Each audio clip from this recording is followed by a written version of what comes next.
Good morning students. आपको colligative properties में number 2 colligative properties हम पढ़ा रहे थे। इलेवेशन इन बॉइलिंग पॉइंट, इसका ग्राफिकल रिप्रेजेंटेशन तक हो गया था। नेक्स्ट आता है derivation of elevation in boiling point. देखिए derivation, elevation in boiling point is a colligative property. कैसे? It depends only number of solute particle. Suppose कीजिए pure solvent, solution first, solution second, solution third. Solution में, इसमें solvent में surface पे suppose कर लीजिए 1000 particle है, सपोज कर लो। किसके? Pure solvent. सॉल्यूशन फर्स्ट में हमने सोल्यूट कम ऐड कराए, सरफेस पर में 100 सोल्यूट है, 900 सॉल्वेंट है। सॉल्यूशन सेकंड में 200 सोल्यूट है, 800 सॉल्वेंट पार्टिकल्स। और सॉल्यूशन 3 में 300 सोल्यूट पार्टिकल्स है और 700 सॉल्वेंट पार्टिकल। वेपर बनाते हैं। तो देखिए एक बार में समझ में आएगा। 100 वाले में सारे पार्टिकल वेपर में कन्वर्ट हो सकते हैं, मोर वेपर। तो इसका वेपर प्रेशर किया, ये रहा, समझिए, ये रहा वेपर प्रेशर। सॉल्यूशन फर्स्ट का वेपर प्रेशर कम, सॉल्यूशन सेकंड का और कम, सॉल्यूशन थर्ड का और कम, क्योंकि सरफेस पे सॉल्वेंट पार्टिकल कम है। एटमॉस्फेरिक प्रेशर सब पर सेम है। इसका एटमॉस्फेरिक प्रेशर, इसका वेपर प्रेशर एटमॉस्फेरिक प्रेशर के इक्वल हो गया 800 डिग्री सेंटीग्रेड। तो इसका इक्वल करने के लिए हमें टेम्परेचर ज्यादा करना पड़ेगा, नेचुरल, क्योंकि इसका वेपर प्रेशर कम है। तो 101, इसका और कम है तो 102, 103। इलेवेशन 103 माइनस 100 3 डिग्री का, 2 डिग्री 1 डिग्री। किस पर डिपेंड कर रहा है? Number of solute particle. Number of solute particle अगर इंक्रीज हो रहे हैं तो इलेवेशन भी इंक्रीज हो रहा है। That mean elevation in boiling point is a colligative property. और जब कोलिगेटिव प्रॉपर्टी है तो elevation in boiling point is directly proportional to molality. ये मोलेलिटी आप जानते हो, number of moles of solute, पढ़ा रखा है आगे, present in 1000 gram of solvent. Molality अगर ज्यादा है तो इलेवेशन भी ज्यादा होगा। इतनी देर से मैं आपको ये समझा रहा हूं। पहली लाइन आप लिखोगे, elevation in boiling point is a colligative property. It depends on number of solute particle. That is, elevation in boiling point is directly proportional to molality. Molality, तो del TB is equal to एक constant आएगा KB into molality. लीजिए भैया, here KB, it is called molar elevation constant, molar elevation constant। और एक नाम और है इसका, इबुलियोस्कोपिक कांस्टेंट। इबुलियोस्कोपिक कांस्टेंट भी बोलते हैं। तो बच्चा बोलेगा सर ये इबुलियोस्कोपिक वर्ड कहां से आया? तो मैंने आपको बताया था 4 कोलिगेटिव प्रॉपर्टी कोर्स में है और चारों का मेन एम है determine molar mass of solute. जैसे हमने पहली colligative property relative lowering in vapour pressure, उससे हमने मोलर मास ऑफ सॉल्यूट निकाला। और मैंने आपको कल असाइनमेंट दिया था, आपने देखा होगा, तो उसमें न्यूमेरिकली ऐसा था। तो आपको वहां फॉर्मूला लगाना था, P naught minus PS over P naught is equal to W/M solute के लिए ओवर W/M सोल्यूट के लिए प्लस W/M सॉल्वेंट के लिए। फॉर्मूला बता देता मैंने आपको। और अब इलेवेशन इन बॉइलिंग पॉइंट से जो अभी निकालोगे आप, इसका न्यूमेरिकल भी दूंगा मैं आपको असाइनमेंट में। इससे अगर आप मोलर मास निकालते हो, if we determine molar mass of solute, if we determine molar mass of solute by elevation in boiling point, तो this method is called ebullioscopy. इसको बोलते हैं इबुलियोस्कोपी, और इसीलिए इसको बोला गया इबुलियोस्कोपिक कांस्टेंट। केबी डेफिनेशन आती है बोर्ड के, इसकी 1 मार्क्स। आगे चलते हैं। मोलेलिटी, बोलिए भाई क्या थी? Number of moles of solute, number of moles of solute over mass of solvent, mass of solvent, mass of solvent in gram अगर है तो इंटू 1000। आगे चलिए, molality is equal to number of moles of solute, number of moles of solute, small w small m। Small symbol हम ले रहे हैं यहां पर पे सोल्यूट के लिए, और कैपिटल वाले सिंबल जो होंगे वो सॉल्वेंट के लिए। Number of moles of solute, mass of solute, molar mass of solute, mass of solvent into 1000। Put the value of molality in equation, equation में मोलेलिटी की वैल्यू पुट कर देंगे। तो इसकी वैल्यू पुट करते हैं, लीजिए भाई आगे देखिए, put the value of molality in equation. तो इक्वेशन में आप मोलेलिटी की वैल्यू पुट कीजिए। देखो कि क्या होता है इसकी वैल्यू पुट करने पर,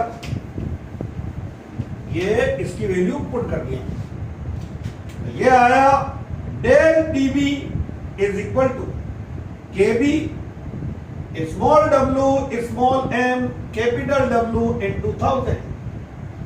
मल्टीप्लाई में सब रीअरेंज कर लीजिए। Del TB is equal to 1000 K B small w mass of solute, molar mass of solute और कैपिटल W। लीजिए भैया आपके पास में फॉर्मूला है, ये है एक्सप्रेशन, एक्सप्रेशन आ गया for elevation in boiling point. Derivation पूछे मैंने बता दिया। इसी में calculation of molar mass of solute, ebullioscopy by using elevation in boiling point. m is equal to 1000 kb small w, इधर आ जाएगा ये डेल टीबी और कैपिटल W। डेल टीबी हमने आपको बता रखा है इलेवेशन इन बॉइलिंग पॉइंट, तो ये होता है टीएस माइनस टीबी। न्यूमेरिकल के लिए फॉर्मूले याद होने चाहिए आपको, न्यूमेरिकल्स के लिए। TS boiling point of solution, TB boiling point of pure solvent, boiling point of solution, boiling point of pure solvent. ये फॉर्मूला आपका आ गया, फॉर्मूला अप्लाई कर लेना। असाइनमेंट देंगे आपको, न्यूमेरिकल्स देंगे, आपको फॉर्मूला अप्लाई करना है। डेल टीबी इससे निकालोगे और ये आपके पास आ जाएगा। देन इसी में आपके नेक्स्ट डेफिनेशन जो आती है, तो लीजिए नेक्स्ट डेफिनेशन देते हैं अब आपको, जो अभी हमने आपको पढ़ाया है केबी। केबी जिसको हम बोलते हैं मोलर इलेवेशन कांस्टेंट, तो उसकी डेफिनेशन, और ये आपका टॉपिक पूरा हो जाएगा। यहां पे हेडिंग आती है केबी। केबी डिफाइन कीजिए केबी को, मोलर इलेवेशन कांस्टेंट, और बता दिया दूसरा नाम मैंने इबुलियोस्कोपिक कांस्टेंट, इबुलियोस्कोपिक कांस्टेंट, इसी को बोलते हैं हम इबुलियोस्कोपिक कांस्टेंट। ओके, देखिए क्या था, del TB is equal to 1000 KB small w m capital W। If moles of solute A small w by m is equal to 1 mole. अगर हम ले रहे हैं moles of solute 1, moles of solute 1, और कीजिए mass over molar mass, mass over molar mass, तो ये हमने लिया 1 मोल।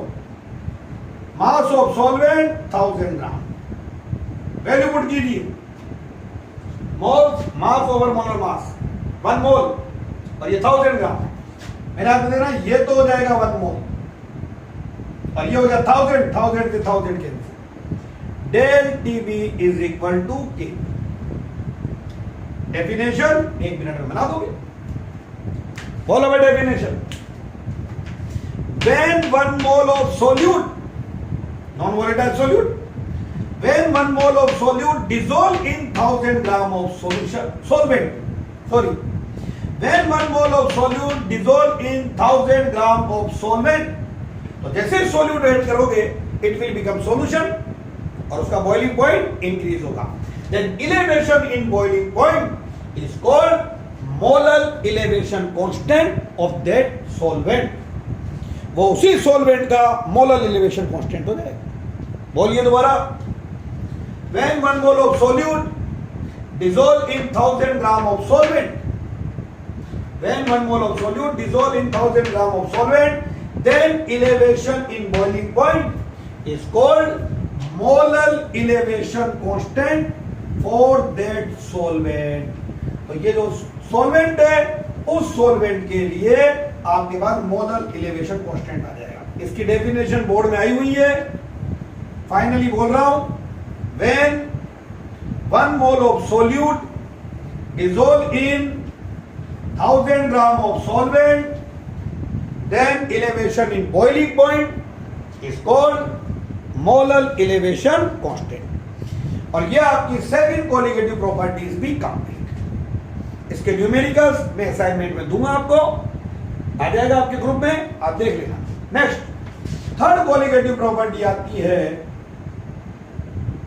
depression in freezing point. Depression in freezing point. लीजिए depression in freezing point. मैंने आपको बता ही दिया था पहले कि सॉल्वेंट में अगर हम सोल्यूट ऐड कर रहे हैं इट विल बिकम सॉल्यूशन. तो उसमें 4 प्रॉपर्टी एकदम से इंट्रोड्यूस होगी. वेपर प्रेशर कम हो जाएगा, बॉइलिंग पॉइंट ज्यादा हो जाएगा. जैसे सॉल्यूशन का बॉइलिंग पॉइंट 100 नहीं, 100 से ज्यादा है for water solvent. Freezing point कम हो जाएगा, 0 से भी कम. वाटर में अगर आपने सॉल्ट NaCl डाल दिया तो अब वो 0 डिग्री सेंटीग्रेड पर फ्रीज नहीं होगा, वो माइनस में फ्रीज हो जाएगा. Depression in freezing point. और एक न्यू प्रॉपर्टी उसमें क्रिएट होगी, ऑस्मोटिक प्रेशर. अब जिस बच्चे को इलेवेशन इन बॉइलिंग पॉइंट आता है उसको डेप्रेशन इन फ्रीजिंग पॉइंट क्या आता है. पढ़ने का तरीका वही है. सबसे पहले आप लोग फ्रीजिंग पॉइंट को डिफाइन करोगे. वेपर प्रेशर को डिफाइन कर दिया था. At equilibrium when gas and liquid are in equilibrium, then pressure exerted by vapour at the surface of liquid is called vapour pressure. Boiling point याद कीजिए आप previous video की. Temperature increase, vapour pressure of liquid increase. क्या बोला था?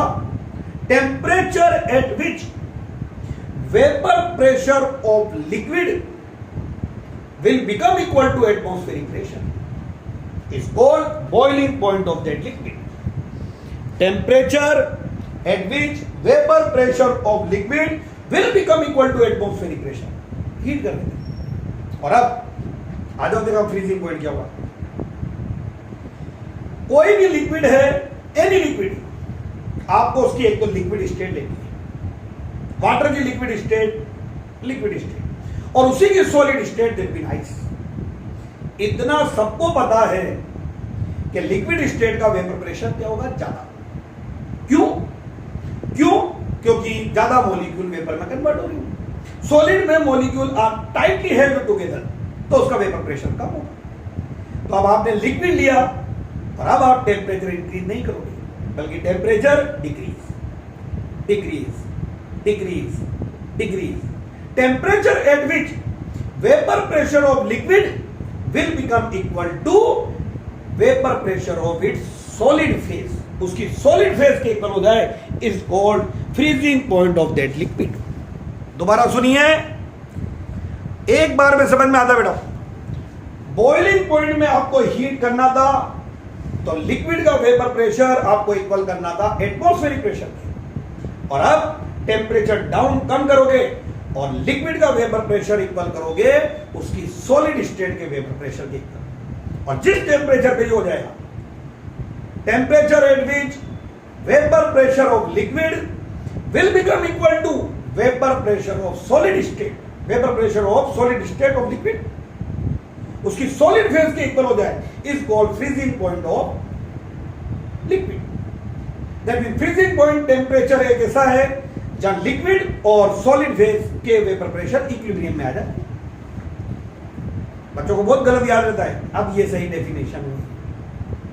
For example water लिया, आज का टेम्परेचर 25 डिग्री सेंटीग्रेड कंसीडर कर लो, कूल कर रहे हो वाटर को 24, 23, 20, 15, 10, 5, 0 at 0 degree Celsius vapour pressure of liquid will become equal to its solid phase, that mean ice के इक्वल हो जाएगा।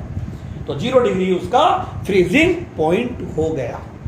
देन क्वेश्चन, ये क्वेश्चन पढ़ना पड़ेगा। तो देखिए, आपको एक क्वेश्चन पढ़ाया मैंने वेपर प्रेशर का।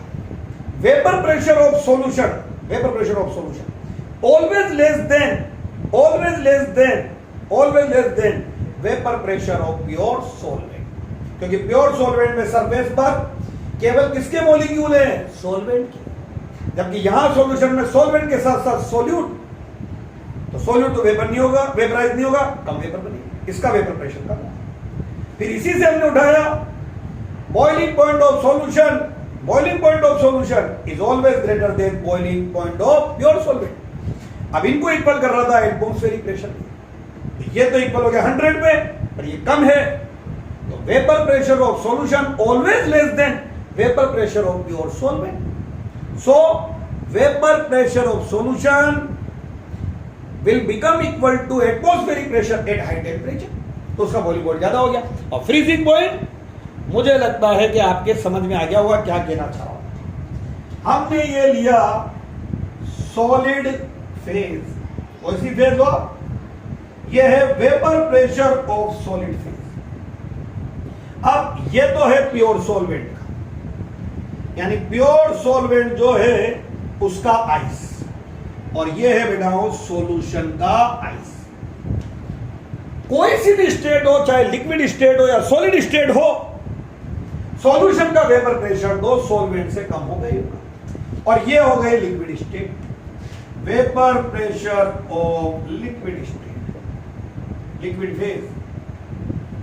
अब प्योर सॉल्वेंट को ठंडा कर रहे हो आप रूम टेम्परेचर से, रूम टेम्परेचर 25 से 24, 20 और ये 0 डिग्री पर भी इसके इक्वल हो गया, तो ये हो जाएगा TF 0 पर। इसकी लिक्विड स्टेट का वेपर प्रेशर इसकी सॉलिड फेज के वेपर प्रेशर के इक्वल हो गया। सॉल्यूशन को लाए तो 0 पर, ये तो यही रह गया। अब बोलो इसकी सॉलिड फेज के इक्वल करने के लिए हमें टेम्परेचर और कम करना पड़ेगा, तो 0 से कम करा -1, -2, ये TS। ये वाला टेम्परेचर ज्यादा है, ये ज्यादा है 0, और ये तो माइनस में आया, कम है, तो क्या हो गया फ्रीजिंग पॉइंट में? डिप्रेशन। तो depression in freezing point del TF is equal to, ज्यादा ये है तो TF minus TS। Freezing point of pure solvent minus freezing point of solution, इतना डिप्रेशन होगा। Freezing point of pure solvent, freezing point of pure solvent 0, ये minus में कम है, minus freezing point of solution, it is called depression in freezing point. और अब इसका आता है graphical representation. Same to same boiling point in elevation in boiling point जैसा है, तो अब आएगा graphical representation of depression in freezing point, जो आपको नेक्स्ट वीडियो पढ़ाते हैं। Thank you.